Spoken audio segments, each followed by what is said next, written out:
As we light our chalice today, let us remember that we are part of a great community of faith. Let us also recognize that now more than ever, our nation and our world need the light of wisdom, compassion, and hope. Our opening words today come from Mark Napo and his book, The Book of Awakening, The Presence of God.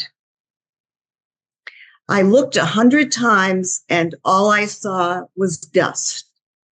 The sun broke through and flecks of gold suddenly filled the air. Consider how the sun continually lights our daily world, yet we cannot see light except in what it touches. Though the sun burns constantly and holds everything living within its pull, though it sends its power across millions of miles, it is unseen for all that way until it hits a simple blade of grass or makes the web of a spider a golden patch of lace. In the same way, the presence of God powerfully moves between us unseen, only visible in the brief moments we are lighted, in those enlivened moments we know as love. For just as we can look at that spider web and never see its beauty until it reveals itself in sudden light, we can look upon the nearest face again and again, never seeing the beauty in each other until one or both of us is suddenly revealed. Spirits show themselves in just this way, or rather, our gentleness of heart allows us to see and be seen. It makes our search for love a humble one. For what is there to do but grow in the open and wait? And now I believe that Eddie has a reading for us. Thanks, Carolyn. We're going to talk about conceptions of God and using God's language today. So I thought I'd do a reading that reflects one conception of God, the Old Testament conception of God, which is still held by many people. So the first reading is from Genesis chapter 3. And Adam and Eve heard the voice of the Lord God walking in the garden in the cool of the day.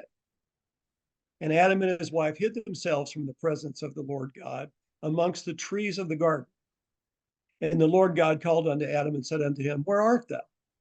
And he said, I heard thy voice in the garden, and I was afraid because I was naked, and I hid myself. And he said, Who told thee that thou wast naked? Hast thou eaten of the tree whereof I commanded thee that thou should not eat? And the man said, The woman whom thou gavest to be with me, she gave me of the tree.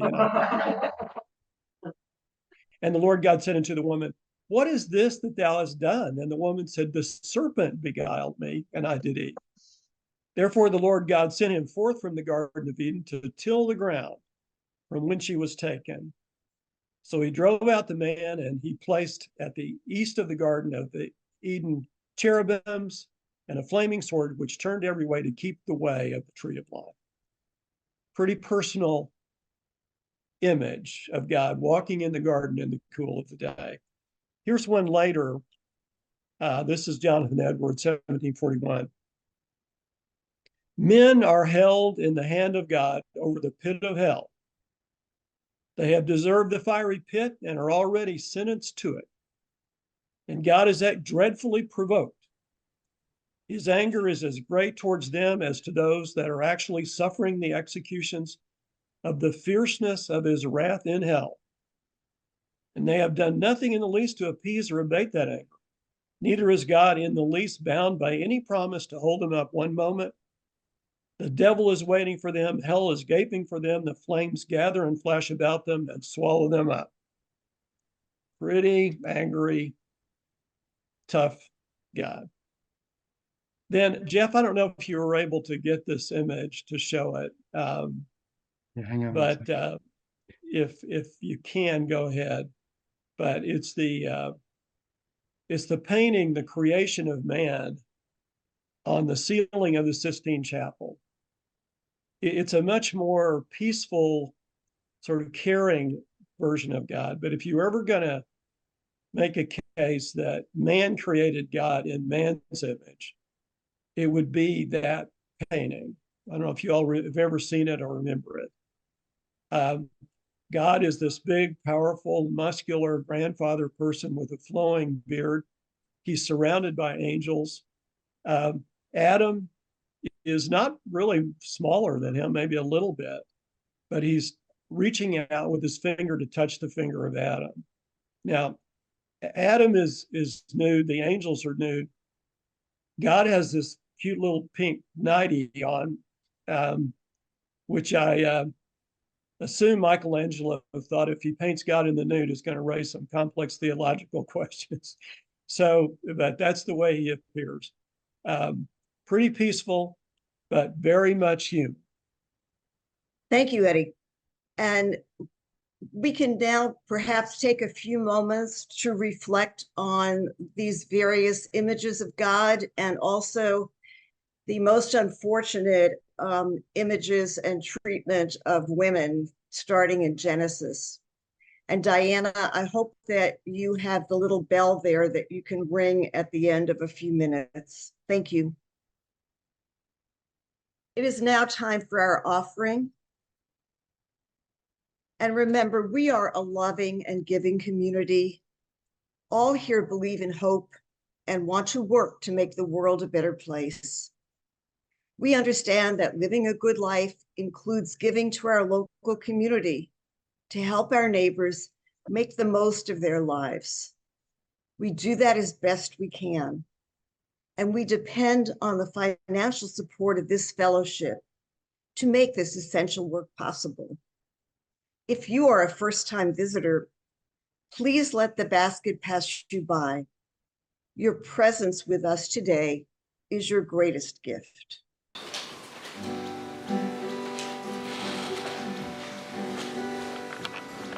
Come, sing a song with me.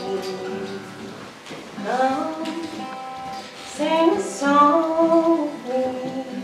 Come, sing a song with me, that I might know your mind.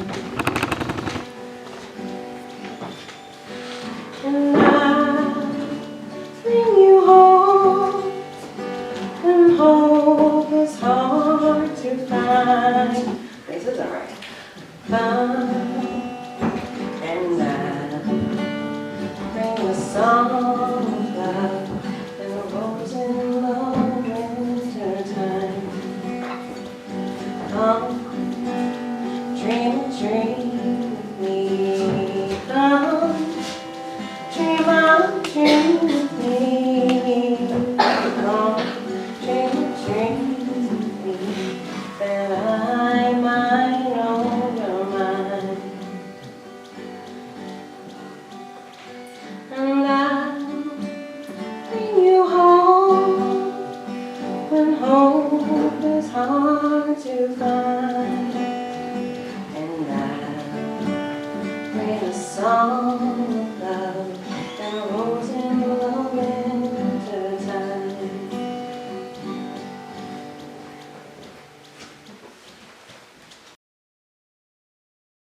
Thank you, everyone, for your generous offerings. We will strive to use them wisely. And now it is my pleasure to introduce our speaker today, a member of the fellowship, Eddie Correia, who is also my husband. And Eddie has talked to the fellowship many times in the past. And I think he is well known to everyone who's been here for at least a few months. He's an attorney in Washington and a law professor and an author. And he also thinks a lot about religion and spirituality. His talk today is about questions in philosophy and religion, part 3. Should we continue to use God language? Thank you, Eddie. Well, thank you, Carol. And also, Jeff and Diana, thank you so much for dealing with the complexities that we have confronted you with here, but I appreciate you doing all the work to get us on this and then participate in the service. Here's the issue. Much of our understanding of the world turns on the words that we use. And the word God has a long and complicated history to go with it. So even if people have radically different conceptions of God, or don't really want to use the word God and don't reject the idea of God altogether, the question is whether using the word God introduces more confusion and conflict than the benefits that it offers. So maybe it's time to stop using that word, or at least be more precise about what we mean. Clearly, the idea of God is evolving. Let me give you an oversimplified sort of brief history of God. We assume that very early humans, there were grave goods, that is to say, things were people put in graves, starting about 50,000 BCE. So there was some sense of some supernatural world and a life after death. And we assume that the way people viewed God in those days was a form of pantheism, where gods were emerged from objects, natural objects or not, rivers and streams and rocks. And you can sort of see remnants of that in some Native American religions. Even Japanese Shinto today is in some ways like that. Then another step in the evolution was a complex pantheon of gods that had a story, had a cosmology, had a relationship of the gods. The Mesopotamians are an example of that complex pantheon. Later adopted in some version by the Greeks, the ancient Greeks. Later adopted by the ancient Romans, borrowed a lot from the Greek pantheon. So that we could call polytheism. And alongside that development was the theology of the ancient Jews. And beginning 2000 BCE, 1500 BCE, there was the notion that there was a one God, although the beginning, if you look at the Ten Commandments, the commandment is, thou shalt place no other gods before me. So the idea was, yes, there are other gods. We understand there are other gods besides me, Yahweh, but I'm number one. Put me first. That developed later into true monotheism, where the Jews would say there's one God, as would Muslims say that. Now, you might say, what is monotheism? I mean, the Catholic Church has God, Jesus, the Holy Spirit, Mary, bunch of angels, thousands of saints. You know, you might say that is like a big corporation with a 3-person board of directors or something like that. It doesn't seem like monotheism as we would understand it. Nevertheless, modern Christianity, modern Islam, and modern Judaism would all say we believe in one God, and then we call that monotheism. Now, the God of the Old Testament is sort of like Zeus, you know, powerful, temperamental, angry, punishes people, does some pretty crazy things, kills a lot of people when he's angry. That's the God of the Old Testament. The God of the New Testament is a much more distant figure. He or she or it only emerges in a few passages. Distant, you don't really see God. There's a statement from God talking about Jesus, this is my son in whom I am well pleased, but a very distant figure. God in the New Testament is Jesus. And of course, Jesus is a very loving figure compared to the Old Testament God, the most loving figure in history, arguably. Now, if Jesus works for you today, then you really don't need to worry so much about your image of God, because Jesus is the dominant figure. And the Christians would say Jesus is one manifestation of God. If Jesus doesn't work for you, you're Jewish or you've abandoned that Christian belief, then you're still confronted with the idea, well, where does God fit in all that? Now, I think the idea of God is still evolving, but let's look at some of the polls and you can see what the trend line is. Here's a survey. There are different questions about, do you believe in God? They ask in different ways. 92% yes in 2011, 81% in 2021. That was a straight, do you believe in God? The question, are you convinced that God exists? 79% in 2004, going down to 64%. So you can see where the trend line is. Now, that's a binary question, do you believe in God or not? A more complex analysis will be, well, what's your conception of God and how do you think of God? So this is a 2017 survey. Do you believe in God or not? Yes or no? Now, of the people who said yes, 80% said yes. But they were divided. This is the percentage of the whole. 56% believe in God as described in the Bible. 23% believe in some other higher power or spiritual force.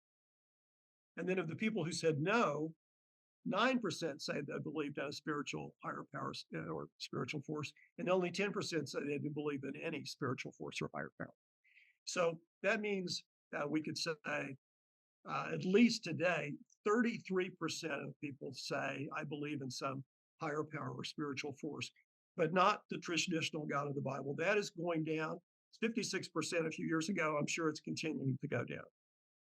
Now, that conception of God is going to continue to evolve. So what I want us to think about a little bit is, where is it evolving to? Now, if you'll indulge me, this is something I wrote earlier in a book called The Uncertain Believer. But I looked at it and thought, it's pretty good, or at least interesting. So let me read a little bit about it from that book. At one level, the question is about semantics. Should we confine the term God to an anthropomorphic divine being who created the universe and has the power to intervene in history through changing the laws of nature? Since we set the rules for language, we can certainly choose to confine the term God to beings, something outside the world, even to the God of the Bible. It's up to us to decide how to use the term. The problem with using the word God in that way is that it would exclude Aristotle's conception of God, conception as Hegel, Spinoza. By the way, Spinoza would say God is nature. He's very close to that pantheistic idea I talked about for very early human beings. Tillich, John Dewey, religious humanists, and many others. In fact, the word God has been used so differently, it's not clear whether the term has any fixed parameter other than some notion of ultimate importance, or as Tillich would say, ultimate concern. At a more fundamental level, the question is whether the idea of God can play a central role in our life if we stop thinking about God as a being who created the world. For example, if we assume that we now can understand how the universe was created and there was no divine creator involved, where does that leave the conception of God? If we consider the conceptions of God suggested by primitive people, philosophers throughout the centuries, and even modern physicists, we find them all have tried to identify some aspect of the universe, real or imagined, that reflects this notion of ultimate importance. We could also use the phrase sacred, because I think a very good way, a very helpful way to use the word sacred is it's the values that are ultimately most important in our life. Now, keeping God in our life is a way to conceptualize this inspiration. It's a constant reminder that we have the potential to be more than we are. It provides a common ground upon which we can share an ideal with others in the world. And it allows us to share in a tradition that goes back to almost the beginning of human history, or we might say goes back to 2000 BC. Let's say we dated from the ancient Jews. We do not need to have the same conception of God as Abraham, Jesus, or Muhammad, to participate in that historical tradition. So, in other words, the case for using the term God is it gives us a shared tradition so that you can talk to someone, you can talk to a conservative Christian evangelical, you could talk to a Muslim, you could talk to a Jew. And you can use the term God and you can have a conversation. You can have a dialogue about what your conception of God is. And that's a good thing. Whereas if you say, I don't believe in God, it tends to be a sort of a conversation stopper. Now, that's what I believed when I wrote The Uncertain Believer. I am not so sure about it now. And I'll tell you the reason. Using the term God perpetuates this idea that there's a divine consciousness that rules the universe. Now, if you believe that, you would be comfortable with that. The problem with the idea of a divine consciousness that rules the universe is it sets the rules for what we're supposed to do. And if different cultures have different interpretations, and therefore different sets of rules, then it's very hard to have a dialogue between those two groups. Because one group says, it's not up to me. This is what God says. And the other group says, well, I disagree with you, but this is what God says. And my conception is your conception is wrong. My conception is the right one. In other words, my truth is your truth. That to me is the downside of continuing the idea there's a divine consciousness that's out there ruling the universe, whatever you choose to call it. I mean, imagine we're having a debate about abortion or a debate about immigration policy or a debate about anything. And we, leaving aside any religious differences, that's hard enough. That's hard enough to resolve that. But when one side is citing God for their position, makes it more difficult, it seems to me. Now, as I say, 33% of the people in that survey, it's probably higher now, say they believe in some higher power or spirit. And in fact, in The Uncertain Believer, I argue that that should be our conception of God. We should say, God is the spirit of love in the universe. But when you say spirit, really leaves a lot of questions about what you're talking about. Is that a spirit that's inside us or outside us or both inside us and outside us? What do you mean by spirit? Now, in The Uncertain Believer, I argue that the spirit of love is carried in the human consciousness of society. In other words, it's inside us.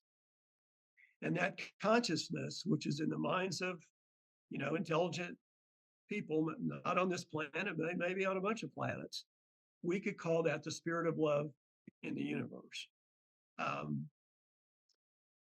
But if you say there's a divine consciousness that's outside us, then you run into the problem that I talked about earlier, that one group says, my way is the right way. It's not up to each individual to decide what they think is sacred. So the truth is I'm still uncertain about using God language, whether on balance it's a good thing or it's a bad thing.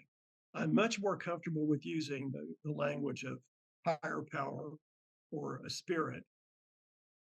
But again, that leaves the fundamental question as to what do you mean by higher power or spirit?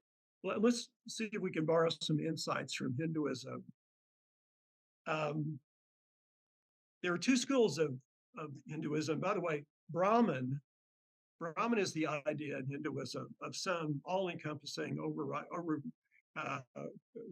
reality. And then the question is that reality outside us or inside us or both?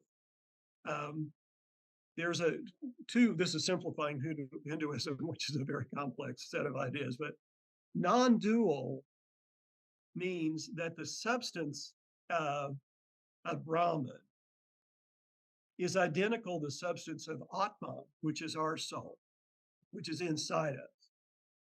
So if you're in that school, you would say Brahman and Atman are the same, they're united.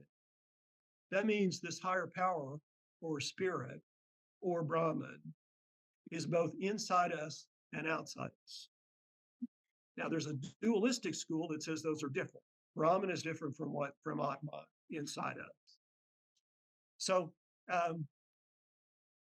I'm going to give you some choices here, and you can decide whether any of these appeal to you.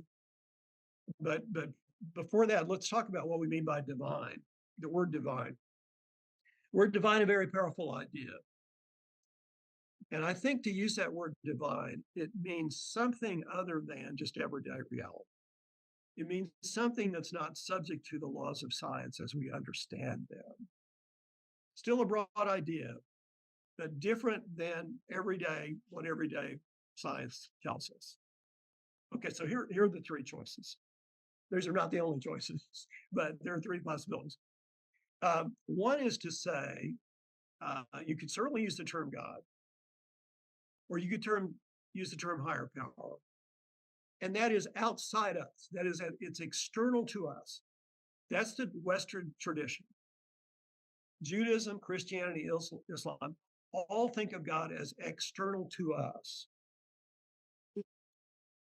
That's choice number one. Choice number two is that divine, whatever it is both inside us and outside us.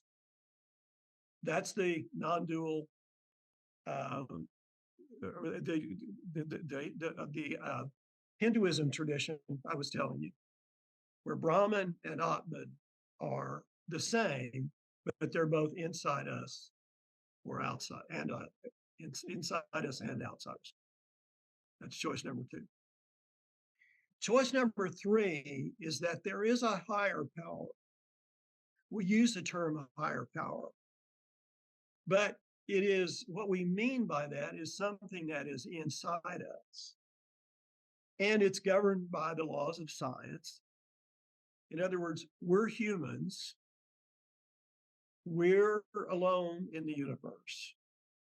But there is something about us that gives us the potential to be the best we can be. In other words, our higher self. And when we reach that higher self, we're really calling on that higher power. Now, that then takes us back to the idea of a spirit of love in the universe. Because in the conception I was talking about earlier, that spirit of love is carried in the human consciousness or whatever intelligent life there is in the universe. And that's very powerful. And it is something that we can use the term in describing it as sacred. But deep down, it means we're human beings. So the choice is up to you. Thank you. Thank you, Eddie. And Diana, I hope that you or someone can man the microphone for discussion. Yeah. Or perhaps you want to man the microwave.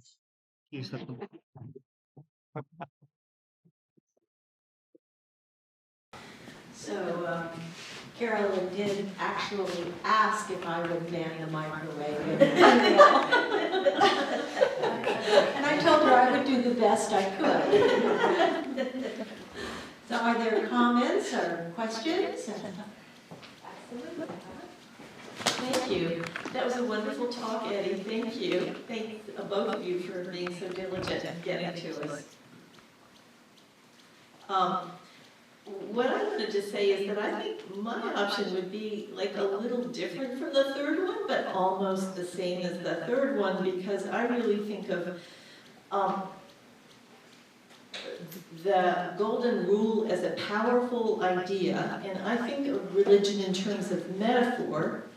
And so, to me, the concept of metaphor is what for me is religious. We're taught about Aesop's fable when we're little. Jesus spoke in metaphors, many stories, parables, and those stories had some really powerful messages. I appreciate those messages, and to me that has spiritual power, the power of metaphor, what it stands for. And I realize everyone is not really capable of abstract thought. It's hard for some people to see that some things are ideas, and that the metaphors that we use really stand for many, many things, much larger than the one story. So anyway, that's just my addition, or it's sort of a question too. Yeah, well, let me say, that's very helpful. I don't want to give you the idea that I reject the notion of spirituality. Spirituality to me is the sense, the subjective sense, that you are experiencing something beyond the everyday. A sense of transcendence, perhaps a sense of being one with the universe. I think those are wonderful experiences.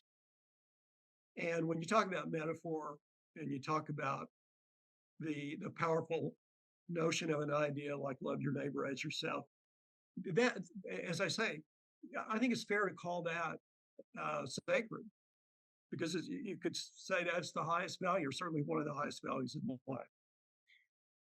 Where the dividing line comes, and it's obviously not terribly clear, is whether when you talk about that notion, you're talking about things that are sort of beyond the realm of science, beyond the natural world as we have come to understand it.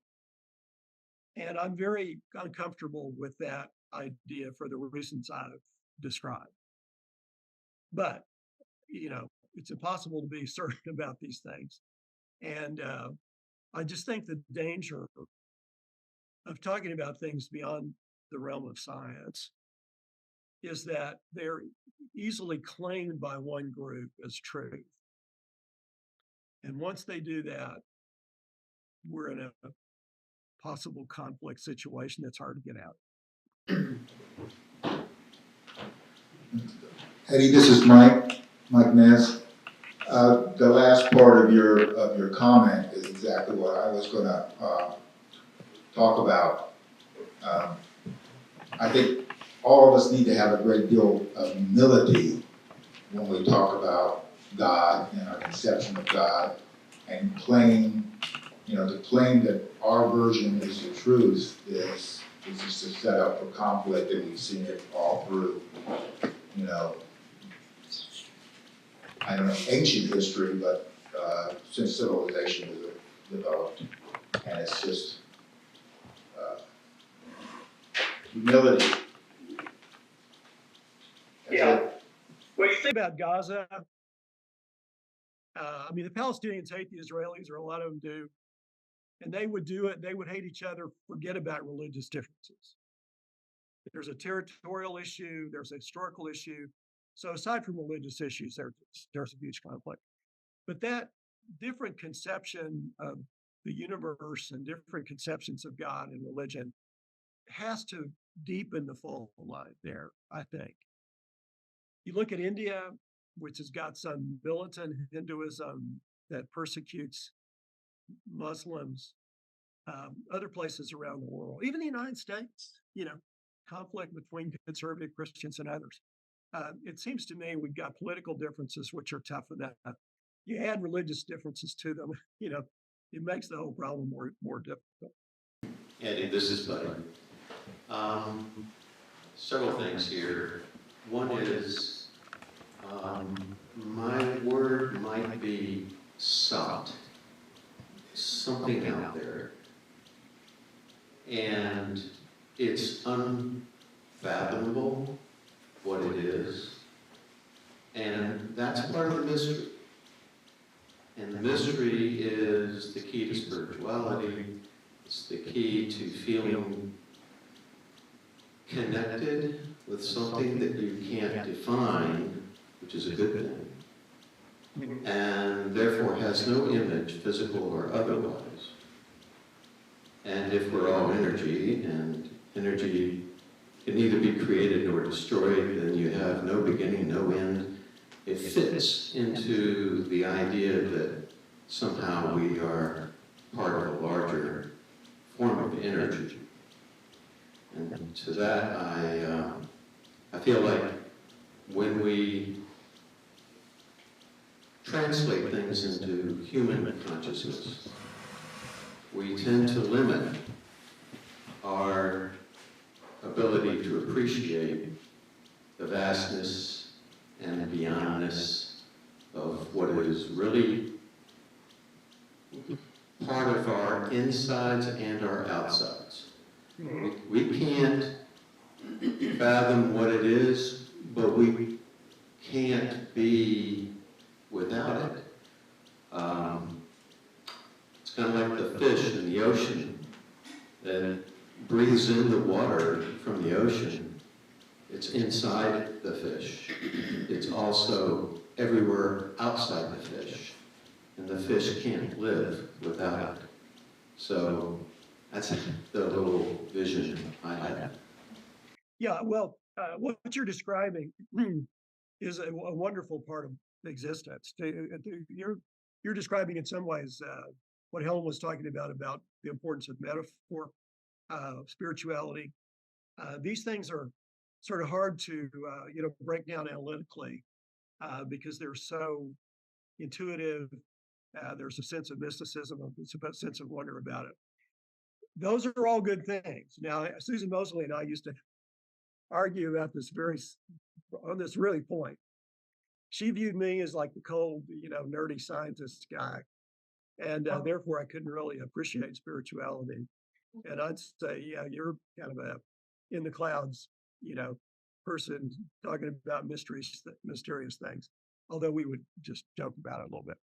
But is there a clear dividing line between those two views? No, I don't think so. The danger where you do go over the line is where you point to a divine consciousness and say, my truth is your truth. That's the thing to be avoided. Question is how to get there. As our conception of God evolves, and it's going to continue to evolve, where's it headed?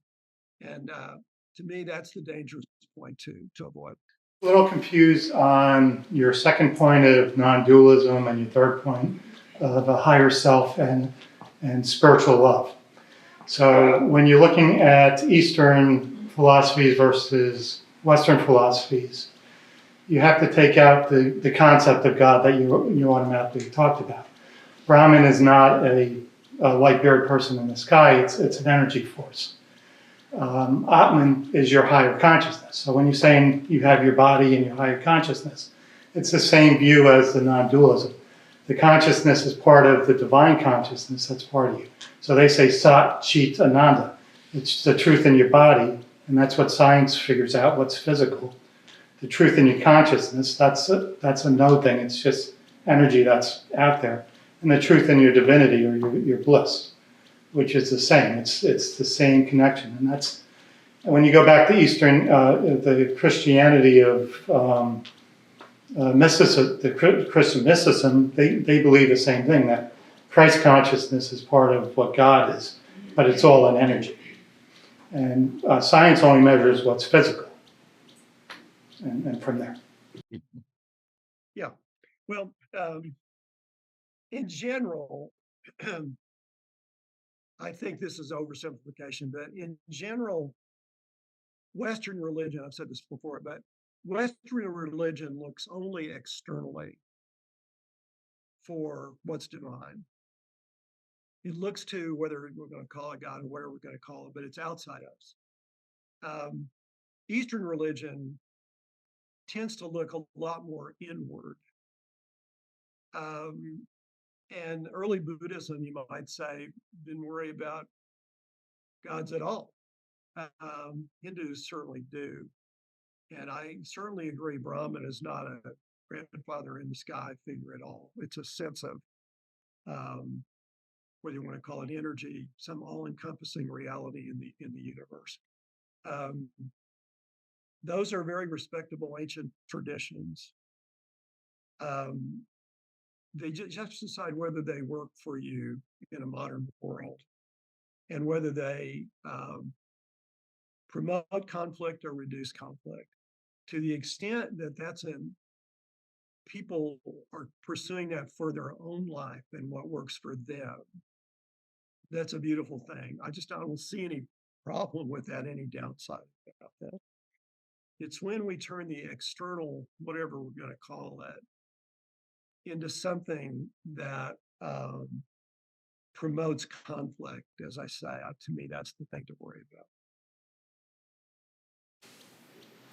Andy, this is Janet. I definitely agree with option 3, that the sacred is inside of us.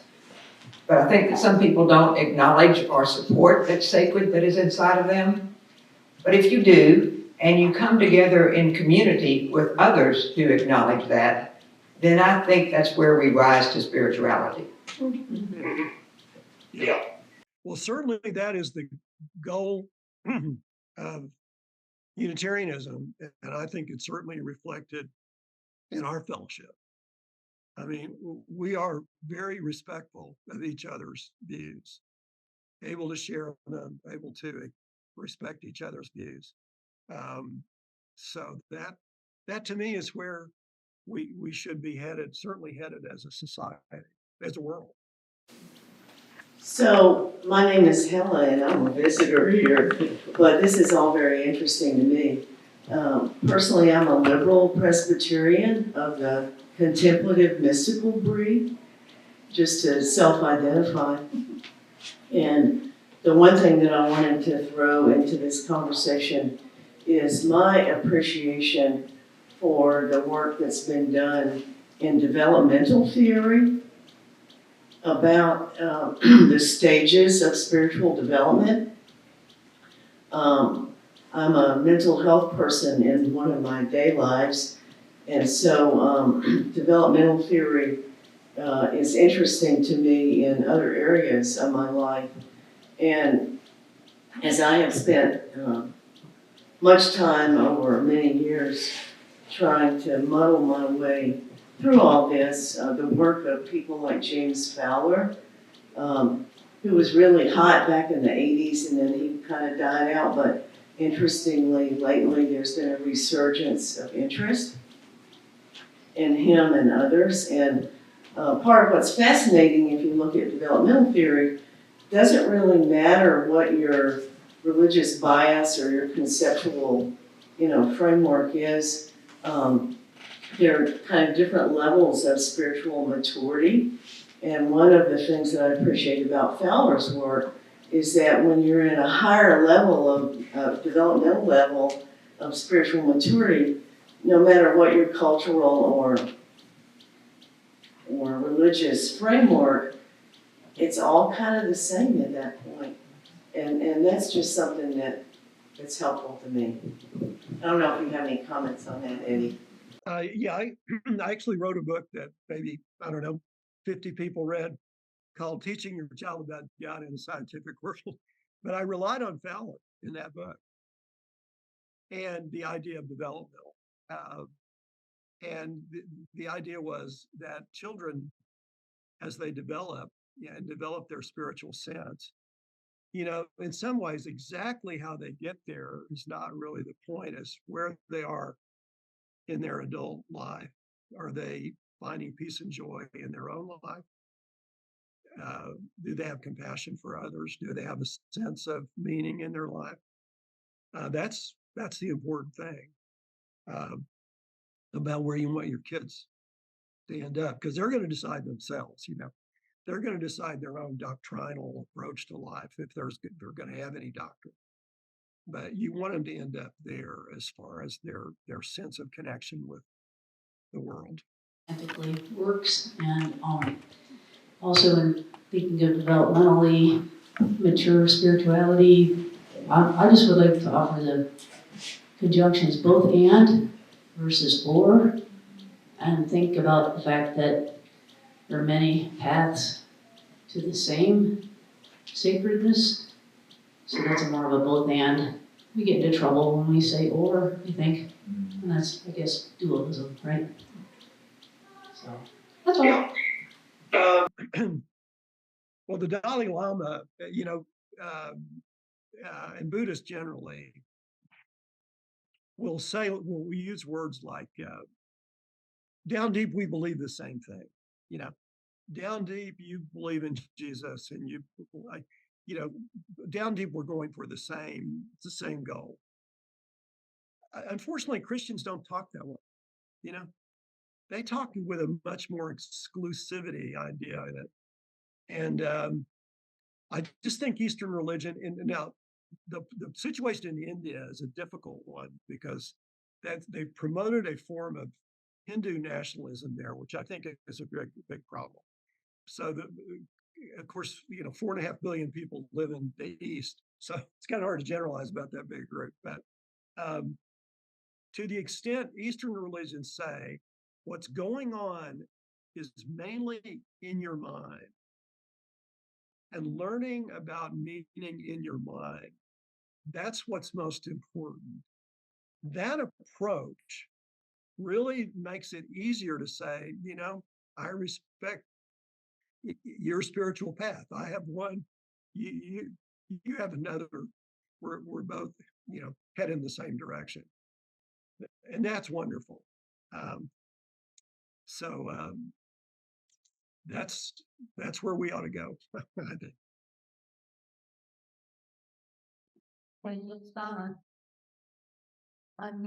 I'm trying to get a few ideas here, so I would like to remember both of them here. But the first one is, at one point you said we're humans and we're alone in the universe. And I'm not sure exactly what you meant by that. If you want to expand on that a little bit? Yeah. I mean, there's no divine consciousness out there that's taking care of us or controlling us. We're just on our own. And I mean, there might be intelligent life on other planets. We're not alone in that sense. But the universe, and this is all my view, I can't prove it's true or not, but the universe came into existence through some amazing process of spontaneous creation of particles based on principles of quantum physics, turned into a massive ball of energy, but there's no mind out there. There's no consciousness out there that's driving this or controlling this. We are by ourselves in this little planet on the edge of a galaxy in this massive, massive universe. And we got to find meaning in that under those circumstances. That's my view, and that's what I meant. Thank you for clarifying. The other thing I was thinking is in your description of love as being the energy of what we might call God, right, or what we might call the spirit of the sacred or divine. I've witnessed myself in animals that they can form bonds with each other and have compassion for each other, do compassionate things, save each other, even between species, not even within their own species. And I see that as a kind of love, and I see that as a kind of divinity that is not necessarily human, but it exists in the world, and we don't have the market cornered on that. And I'm wondering how that fits into the idea of spirit and what's sacred, and how we look at sacredness and divinity beyond just the human species.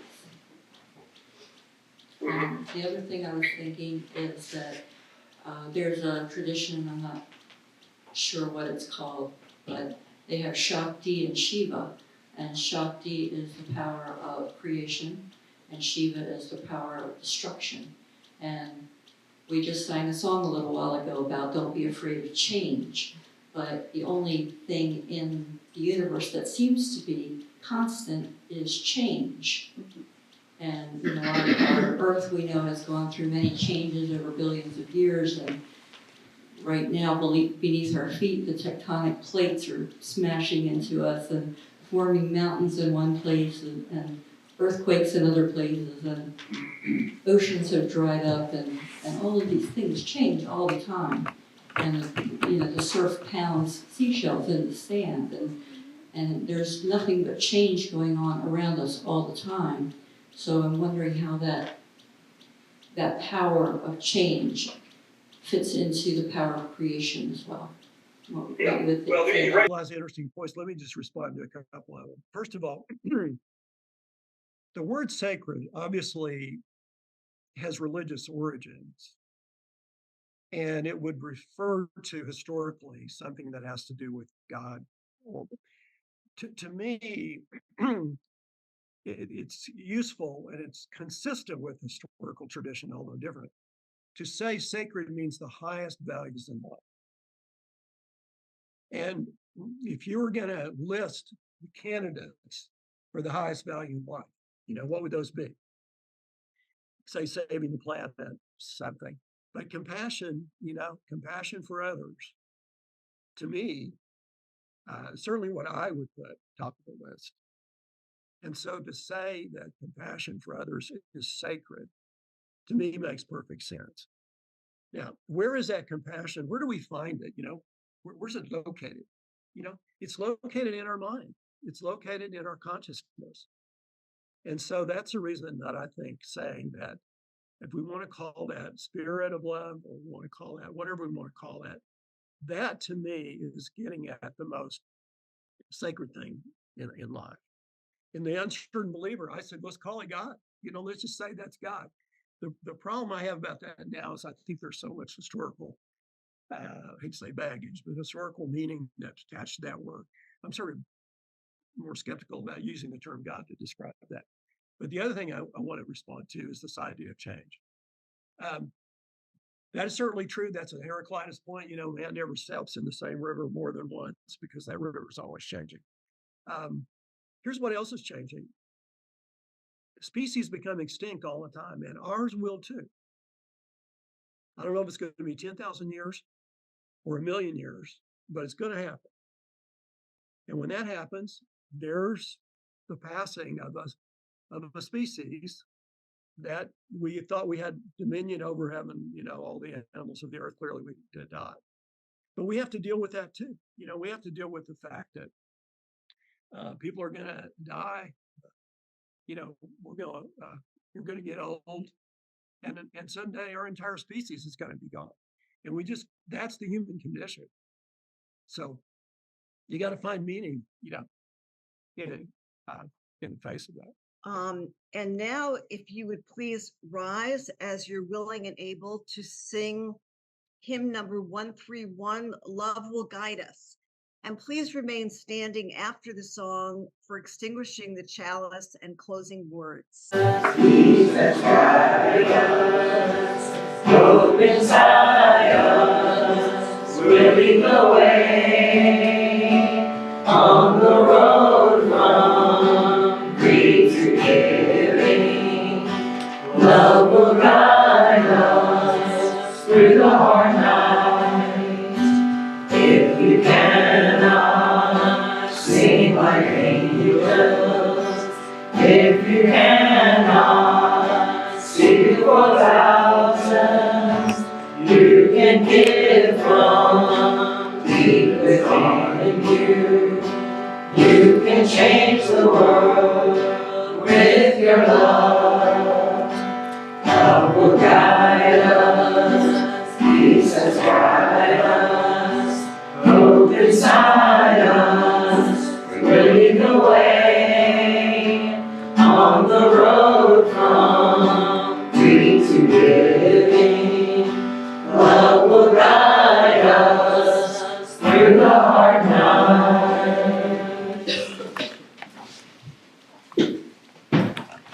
Thank you. And now, as we extinguish this chalice flame, we carry forward our cherished faith, our devotion to each other, and our belief in the dignity and worth of all people. May our work together assure that tolerance, forgiveness, and justice will one day be embraced and practiced by all in our nation and across the earth. And Eddie, I believe you have some closing words. Yes, I do. This is in the form of a prayer, but